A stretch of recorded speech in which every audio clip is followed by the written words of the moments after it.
Boa tarde. Nosso grupo irá falar um pouco sobre a história de Maria Montessori. Esse grupo é formado pelas discentes Alexandra Bruna de Assis Campos, Aline Moreira da Conceição, Evelyn Maria Novaes de Macedo, Marielle Evelyn Reis de Amorim, Michele Oliveira dos Santos, Valquíria Ventura de Paula Risbis e Yasmin Muniz Soares. Em 31 de agosto de 1870, na Itália, nascia Maria Montessori, a mulher que revolucionou a educação infantil. Alcançou o mundo inteiro com o método montessoriano, ou pedagogia científica, como ela mesma intitulou. Maria nasceu em uma família tradicionalmente católica e, por isso, enfrentou bastante resistência por parte dos pais quando decidiu cursar medicina na Universidade de Roma, tornando-se, em 1896, uma das primeiras médicas italianas. Como sua atuação médica era restrita, pois mulheres não podiam examinar corpos masculinos na época, Maria Montessori passou a atuar na psiquiatria. Lá percebeu a forma desumana como as crianças deficientes eram tratadas. Em parceria com um colega e um professor da Universidade de Roma, trabalharam para transformar essas condições e oferecer às crianças chance de um desenvolvimento mais completo e uma vida melhor. Os resultados do trabalho do trio foram surpreendentes e algumas das crianças conseguiram aprender mais do que as crianças de escolas regulares que não tinham nenhuma deficiência.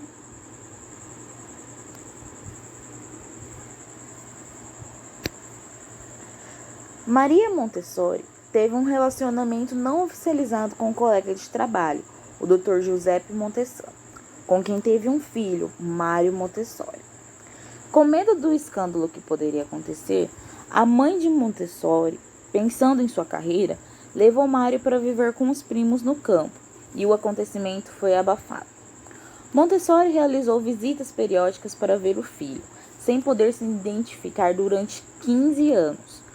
Só depois da morte de sua mãe, em 1912, Mário, seu filho, pôde ir viver com ela.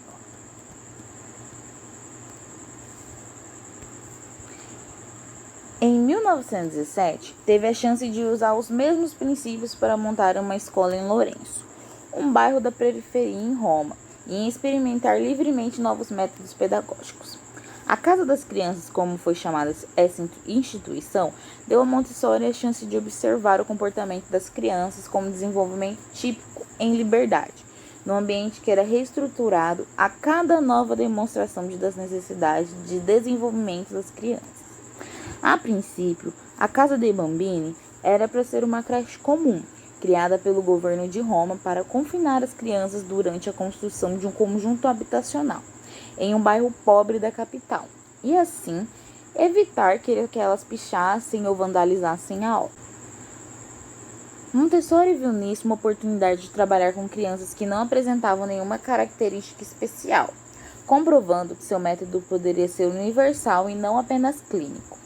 Lá, a pedagoga aplicou seus métodos e ficou muito satisfeita com os resultados alcançados. Em 1929, Montessori criou a Associação Montessori Internacional, AMI, com a finalidade de preservar os princípios do seu método ao difundi-lo pelo mundo, assim como credenciar programas de formação de professores. Em 1909, Montessori publicou seu primeiro livro, O Método da Pedagogia Científica Aplicada à Educação Infantil na Casa das Crianças, uma obra de grande referência. Nesse clássico, Montessori expressa seu pensamento e o método educativo, que privilegia o respeito e a espontaneidade da criança, uma inovação na educação autoritária da época.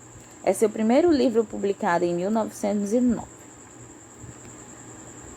Maria Montessori publicou vários livros em que expôs as bases filosóficas de suas teorias pedagógicas, entre eles A Criança, em 1972, que foi um livro muito conhecido de Montessori. Ele abordava principalmente a importância da primeira infância e as formas de valorizar a inteligência da criança. A Formação do Homem, em 1949, e Mente Absorvente, em 1949. A Mente Absorvente foi uma das primeiras obras de Maria Montessori. e foi criada a partir de palestras que ela ministrou na Índia. Nessas palestras, ela explica o método e traz o conceito de mente absorvente. Neste livro, Montessori fala do desenvolvimento cognitivo infantil, uma das principais bases do método.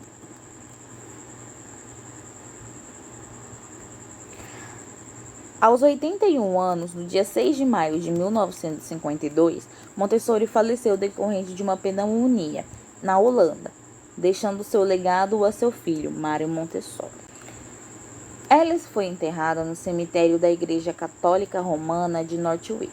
Em sua lápide está até hoje o apelo que emana o sentido da sua vida. Peço às queridas crianças que tudo podem, que se unam a mim para a construção da paz no ser humano e no mundo. Oiê, meu nome é Evelyn e eu vim falar um pouquinho sobre as contribuições para a educação e para a educação infantil. Bom, os primeiros trabalhos de Maria Montessori foram ao fim do século XIX, onde junto com uma colega de faculdade fundou a Escola Ortofrênica, que era uma escola voltada para as crianças que tinham algum tipo de deficiência. Essa escola oferecia para elas a oportunidade de se desenvolver de maneira mais completa e ter uma chance de ter uma vida melhor.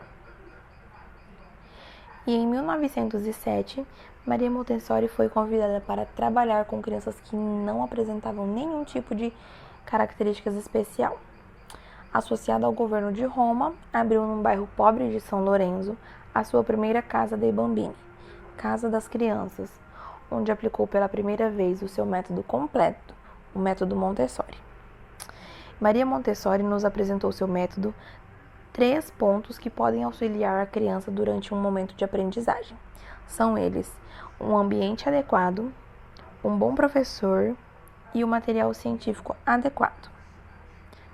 E então vamos falar um pouquinho mais sobre o ambiente. Esse primeiro ponto apontado por Montessori, o ambiente tinha que ser adequado para as crianças conforme a sua necessidade, no sentido do seu melhor desenvolvimento de autonomia e liberdade. Mas para isso, esse ambiente também tinha que gerar motivação para elas, pois de acordo com Montessori, as crianças são pequenos exploradores de mundo ao seu redor. Isso atiçava a curiosidade, que automaticamente levava a criança ao conhecimento. Um exemplo dessa adequação é a mobília escolar, que deveria ser projetada nos tamanhos das crianças, a fim de garantir que a criança utilizasse de forma inteligente no seu dia a dia, e com isso criasse a sua independência de figura do adulto. Ela evidenciava o espaço físico e o ambiente como componentes significativos para o dia a dia de uma sala de aula, e a plena liberdade infantil. E o segundo ponto é o professor. Para Montessori, o professor deve observar as crianças para poder entender as suas necessidades e assim conseguir ajudar a construir seu conhecimento. E é também por isso que o ambiente deve ser pensado para que a criança consiga agir de forma autônoma. Ela frisava que o professor tinha que saber enxergar o aluno e as suas necessidades, porque para Montessori, o orientador ajudava a criança na tomada de consciência do seu ambiente, na opção de suas atividades, na relação com o meio e com o outro. Ele é mediador, mostrando os limites e incentivando a conquista da independência. E na pedagogia montessoriana, o professor deverá se preocupar sempre com o ambiente e perceber se aquele ambiente estará interagindo com a criança. E por último, o material. Aqui temos o material dourado, que foi desenvolvido por Montessori para ensinar conceitos matemáticos de forma mais fácil. Ele permite contar unidades, dezenas e até mesmo centenas através do agrupamento. Encaixe sólido. O encaixe sólido tem como objetivo introduzir a criança no primeiro estágio de conhecimento visual de tamanho e trabalha o controle do erro Montessori de forma eficiente. Torre rosa. A torre rosa é uma atividade sensorial que tem como objetivo ordenar os cubos de maior para menor. Atividades de tentos. Atividades de tentos têm como objetivo direto a introdução aos conceitos de números pares e ímpares, trazer o abstrato para o concreto e permitir que a criança identifique as unidades de acordo com o que ela conta. Barras vermelhas e azuis. As barras vermelhas e azuis ajudam a criança a aprender os números de 1 a 10, associá-las às quantidades corretas quando usadas com os números impressos. Escada marrom. A escada marrom é um material formado por 10 prismas que variam em tamanho na escala constante de 1 cm de prisma para o outro. O prisma maior tem o tamanho de 10 centímetros e em uma ordem decrescente, sempre decrescendo de 1 em 1 centímetro. Esse material tinha como objetivo trabalhar a percepção e a discriminação visual, equilíbrio, coordenação motora, ordem crescente e decrescente, noção de maior e menor, sequência lógica, ampliação do seu vocabulário, levantamento de hipótese e seriação-classificação. O método no Brasil. Segundo Almeida, 1984, no Brasil, a chegada do método de Maria Montessori se deu há 20 anos atrás. Ele se propagou por poucos estados, mas permaneceu-se em maior concentração nos estados do Rio de Janeiro e São Paulo, por ser um método pouco conhecido pela grande maioria. No Brasil, existiam pouquíssimas pessoas verdadeiramente formadas com a experiência no método Montessori. E aqui nós trouxemos uma frase para encerrar o nosso trabalho. A verdadeira educação é aquela que vai ao encontro da criança para realizar a sua libertação. Maria Montessori. Obrigada pela atenção.